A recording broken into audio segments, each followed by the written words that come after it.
Depuis plusieurs semaines, nous assistons à des sorties d'organisations entrepreneuriales dénonçant les difficultés dont sont victimes plusieurs entrepreneurs et surtout les taxes qui pèsent sur eux. C'est à ce titre que nous avons rencontré cet entrepreneur qui a accepté de répondre à nos questions dans le cadre d'un entretien ce samedi 26 octobre 2024 au quartier dit derrière l'école normale. De retour d'un voyage en Guinée équatoriale où elle est allée prendre part à une grande rencontre de femmes entrepreneurs. Elle nous fait un bref résumé. Merci beaucoup déjà pour cette invitation InfoSud. Je suis très ravie d'être là, je suis très ravie de compter parmi les personnes qui vont répondre à des questions dans ce sens-là. Alors on était à Malabo, en Guinée équatoriale. En fait, nous avons intégré le Salon international de l'entrepreneuriat féminin et c'est dans ce cadre qu'on a été à Malabo pour représenter le pays en tant qu'entrepreneur. Donc on a été une vingtaine de femmes déjà du Gabon avec la Chambre de commerce du Gabon qui a représenté le pays. Et c'était d'ailleurs un honneur pour le président de la République et son épouse de venir voir qu'il y avait des Gabonais qui ont pu venir là pour représenter le Gabon. Moi, j'étais dans le cadre du BTP, comme vous le savez déjà. Il y avait d'autres dames du Gabon qui ont présenté des produits qui sont vraiment extraordinaires. J'ai même découvert des dames qui fabriquent des crèmes, des savons, mais vraiment de façon professionnelle. Et c'était génialissime. Alors, comment le Gabon a fait se présenter là-bas? Vous avez... Ah oui, parce qu'il y avait des success stories. Et ça, c'est pas pour les entrepreneurs qui démarrent comme moi. On avait Madame Sobossi, qui est une entrepreneure depuis 2003, qui a été parmi les femmes success modèles qui se sont présentées. Elle a raconté un peu son parcours en tant qu'entrepreneur, comment elle a fait, comment on fait pour avoir la foi, comment on fait pour persévérer. Et parmi tout ce qu'elle a dit, j'ai retenu qu'il ne faut pas attendre que quelqu'un croit en vous.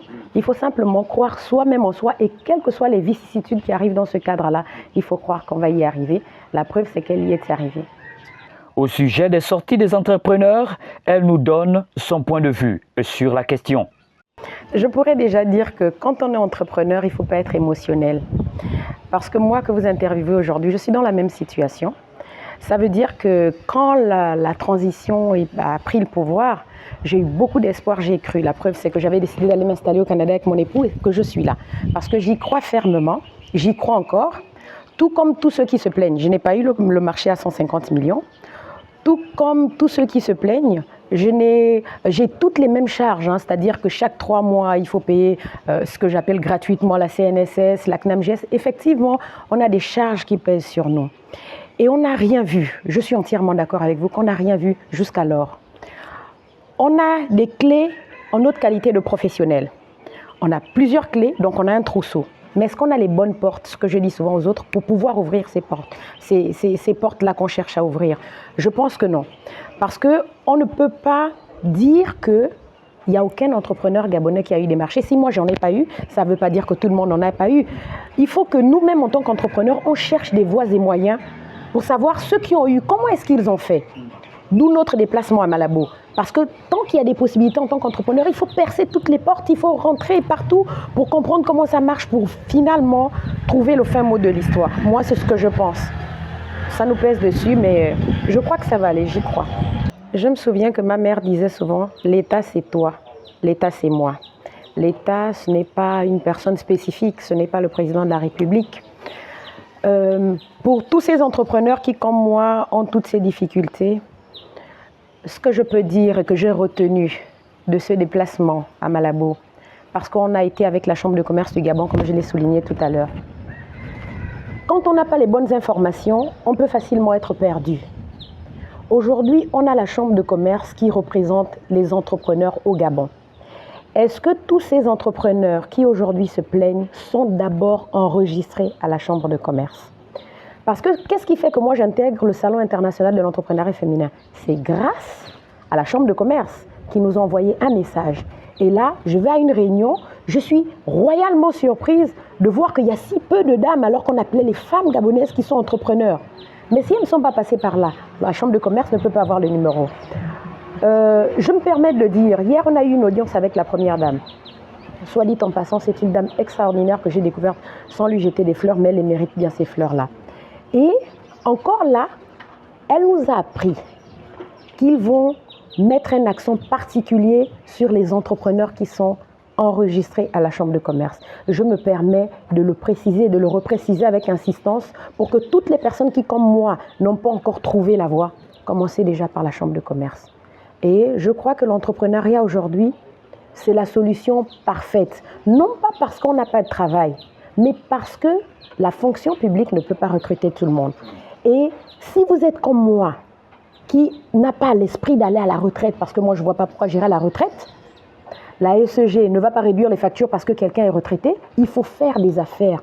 Et puis motiver d'autres personnes, les plus jeunes que nous, à pouvoir faire des affaires et savoir qu'en dehors de la politique, il y a une autre vie, il y a un autre monde. Je n'ai pas démarché cette année, l'année prochaine j'en aurai. Et de l'argent, on en aura tous, je crois.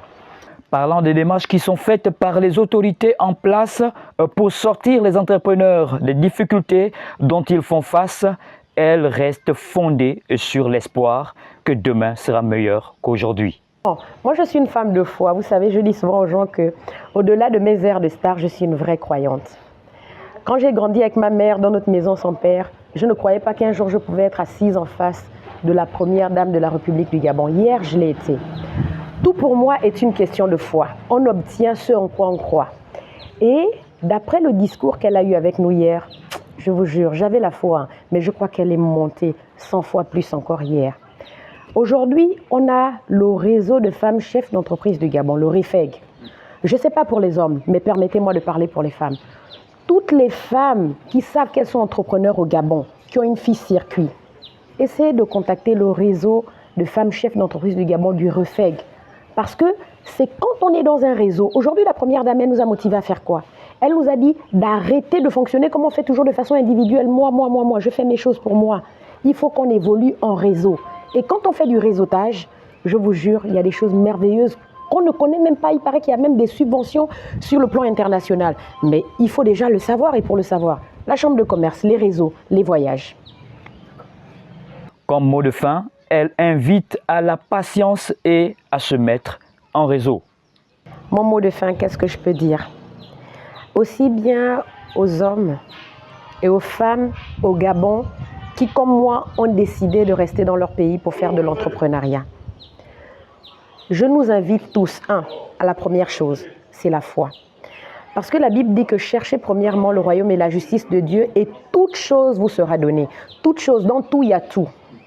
Moi, je suis coach, pour ceux qui connaissent le coach Pognon, j'apprends beaucoup de choses avec lui. En étant formé, on est quelqu'un de transformé. Le coaching transforme. Et aujourd'hui au Gabon, on a tout à gagner à être entrepreneur, vraiment tout à gagner. Mais c'est juste que nos manquements font qu'on a du mal à patienter. Je peux comprendre qu'en ce moment, c'est difficile. Dame Monsieur G n'attend pas qu'on ait de l'argent pour venir nous taxer ses factures. Notre ventre, parce qu'on aura forcément envie de manger, on a des enfants, ne va pas attendre. Mais il faut être persévérant. Quand on est parti à ce salon international, et qu'on a entendu les success models, il y a une dame qui a commencé son entreprise avec 1500 francs. Elle avait un mari qui avait plein de moyens, qui ne lui donnait rien, le BISAP. Aujourd'hui, elle fait le BTP. Elle a des entreprises qui vendent jusqu'aux États-Unis. Il faut commencer quelque part. Et pour avoir ces informations, il faut fréquenter d'autres personnes, se mettre en réseau. Ça, c'est très important. Mais j'insiste sur le fait de la chambre de commerce. Passez par là, faites-vous enregistrer. Si vous n'avez pas de moyens, vous pouvez avoir des conseils. N'hésitez pas en vous disant, je n'ai pas d'argent pour me faire enregistrer à la chambre de commerce. Allez-y rencontrer Madame Biwaou, elle va vous porter conseil, elle va vous orienter, elle va vous guider et ensemble, on pourra tout gagner, en toute sincérité. Je vous remercie beaucoup. Merci. Je vous en prie.